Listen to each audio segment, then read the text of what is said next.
Hey guys, my name is Pastor John Frawley, and this is Caleb Rowland. Yeah, and that was an awkward introduction it was already. only mild. So, Hey, we're starting a brand new journey, a digital journey here with Metropolitan Bible Church, and we're really tapping into some digital resources. And we thought we'd just kind of ask this question at the very beginning. Does this mean I have to watch more Zoom? right. So I think all of us would probably agree, whether your kids are going to school digitally, whether you're doing meetings digitally, we could all probably say that we could do with one less thing that we have to watch on the computer, right? I mean, most of us are thinking, if I have one more thing that I have to watch, one more video, one more training, I'm going to slap somebody in the face. I mean, we're all just kind of Zoom fatigued out at the moment. So the question is, why are we investing so much in digital resources? Why is this a platform that we're really going towards, right? Well, there's a lot of different reasons, and I'll just say, like, this has been a goal for us for quite some time now. And, you know, when we brought Caleb on as our pastoral resident, that was one of our goals, was to kind of build into this. And so we've got a really cool studio. You can't see her because she's in front of me, but behind you, Gretchen Hauk back there, our communications intern. And so she's helping us with this and kind of really building into this. But we thought, at least kind of in this first run, as we figure out this new space, to try to answer that question, why? Because you're right, we all have Zoom fatigue. We're all tired. I had a Zoom meeting this morning, and I didn't know that you can blur out your background, by the way. Absolutely, you can actually, and I've seen a lot of people who now, come up with their own backgrounds. So, you can be in like a Fifth Avenue apartment or on the beach, with the kind of green screen effect behind you. And so I think we're all trying to find ways of making it fun whenever, we've been at it for the last 2 years at this point, really. Yeah. So I saw a video recently about a guy that somehow would go to football games, and he has his corporate Zoom meetings, but he's got this green screen backpack. And so he's got his office in the back, and he's eating a hot dog while he's doing a Zoom meeting. Okay, there you go. So, but we are not at a football game right now. Probably. So we are very likely at the church or another undisclosed location. So number one of the reasons why we want to get into this is we live in an increasingly mobile world. So any guesses on when the iPhone first came out?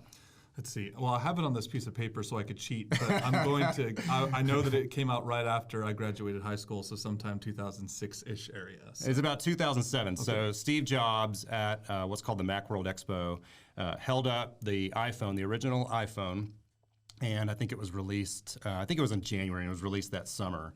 And I don't know if any of us really still have like an original iPhone. Do you have an original one? Or I don't. I have my old original iPod, but not the original iPhone. Yeah, so the iPhone really changed the way we do things. And I remember when Jobs released that, I was in seminary at the time, and I'm a gadget guy, so I immediately was like, I gotta have one of those. Those are so cool.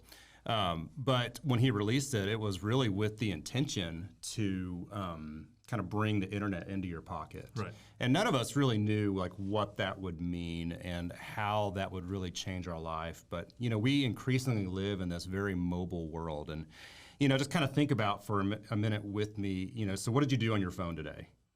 Oh, on my phone today, let's see, I listened to a couple of podcasts. I navigated to some place I hadn't been before, answered phone calls, messaged back and forth, opened some files, and chucked on my homework for seminary. So yeah. Did you play a mobile game? I didn't. I actually take mobile games off my phone specifically because I'm horrible and I will get sucked into them and waste hours of my day. You're not into Wordle right now? No. Had to get rid of all that stuff. I used to be really into like Words with Friends, and it consumed my life. So I had to get rid of it. I hate Scrabble. Right, yeah. I'm terrible at Scrabble.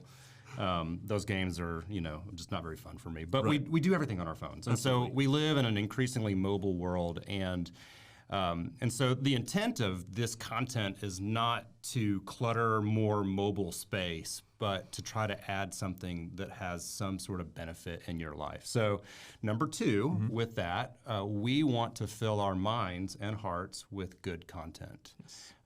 So there's a lot of content out there. I've heard it said that the internet is like a junkyard. So if you ever go to the junkyard, maybe you find something of value, but you've got to dig around a lot of junk to get to it. And the internet's kind of like that too. And so, I think a good verse to remember this by is Romans chapter 12. So Paul says this in Romans 12, and it's really the first command really in the book after he has told us for 11 chapters who we are in Jesus. He says, I appeal to you, therefore, brothers, by the mercies of God, to present your bodies as a living sacrifice, holy and acceptable to God, which is your spiritual worship. Do not be conformed to this world, but be transformed by the renewal of your mind, that by testing you may discern what is the will of God, what is good and acceptable and perfect. So, our goal is to try to put out some content that is spiritual in nature, that would cultivate truth and cultivate the understanding of truth. And so that's one of the reasons why we're doing this. Absolutely. And we also understand that, things that are digital, you can listen to podcasts from all over the world. You can listen to sermons from all over the world. But we know that, we're a church that's both for our people and for those in our community. And so a lot of the things that we address are specifically from kind of the viewpoint and with the intention of building our local church here. And it's really easy with having everything at your fingertips to really become disenfranchised from your community, right? I mean, you can listen to sermons from everywhere from Washington, D.C. to Dallas to San Francisco. You can get all these content places, and those things are great. And I mean, we hope that, this podcast will have a broad reach, but at the same time, we know that being here in Oklahoma City, and we are a place that is for our people and for a specific location and out of a specific location. So we also hope that we can maybe bring some context in for those people who are in this location and similar ones as well. Yeah. So. Yeah, and so that's kind of our third point, why we want to put out some more digital content as a church, is we know as pastors that people are engaged in different ministries. Absolutely. And so, Caleb and I, we get a chance to teach on Wednesday nights. We call it Knowing God. And I don't know, we have about 25 or so, maybe 30 on a good night. And it's one of my favorite things that we do all week. We have an opportunity to really explore the depths of theology, and that's why we call it Knowing God. But I've always lamented, and we all do as pastors, when we know that there's good material out there, but other people are engaged in different ministries, like on Wednesday nights. So you have people that are engaged in music ministries, Awana, youth ministries. But it's not just Wednesdays. I mean, people are just busy. We're just busy. Yes. And so one of the things that I've always heard is, man, Pastor, I would love to come to your Bible study, but I've got other things going on Wednesday night, or I just can't make it because I'm invested in another ministry. And so that's another thing that we're trying to do, is we're trying to put some resources, maybe some good material for our church, for Metropolitan, so that you guys can kind of glean from some of the things that we're talking about. Absolutely, and hopefully on a more flexible schedule, because the last thing that we need is another night scheduled, right? The last thing that we need is saying, hey, commit to another night, commit to another. But we're trying to keep these kind of snackable content so that hopefully you can listen to them in, 10, 15, 20 minutes at the most, in your car on the way to work and back. And you can maybe have a meaningful conversation with, with a family member, with your spouse, with a friend who goes to the church, or maybe just a friend who you have in the world. And now all of a sudden you have a great idea of a concept to talk with them about. So yeah, that's awesome. So number 4, it's kind of similar to this, but just providing resources for our local church, very specific resources. So we mentioned like Knowing God, for example. One of the things, like the challenge that we have as ministry leaders is, how do you get people invested for training, like the children's ministries or student ministries. And so our church is going to see different pastors, different ministry leaders involved in this kind of content creation for the purpose of good training, good empowerment, good equipping strategies. And so we're going to be doing different things like that. But we're pivoting on some of our strategies in our world. Absolutely. And as pastors. And so I was thinking about this. I can't think really of any church, maybe you'll be able to, Caleb, but I can't think of any church that has a Sunday morning service and then like a separate weekly Sunday night service that you go to now. Very few. I mean, especially since COVID. I mean, I knew maybe one or two before COVID, and I think I know of one maybe that's come back, and it's really more of a gathering, more than a service. It's more of a Bible study kind of setting now. So yeah, and like we do some Sunday night things every now and then, but they're not like routine Sunday to Sunday to Sunday. It's kind of hit or miss, different things that we're doing, and so just church and ministry, I think, has continued to evolve a little bit. I can't remember the last Wednesday night meal I went to that had really bad chicken fried steak and those green beans that are overcooked out of the can. Absolutely, absolutely. And with our changing world, I think one of the things is just that we can we can bemoan culture. We can say, "Oh, people are just too busy now," and just live in that and just be frustrated all the time. Or we can say, "This is a reality of the world that we live in. That people have soccer tournaments and baseball tournaments and all these things as a regular part of the rhythms of their life."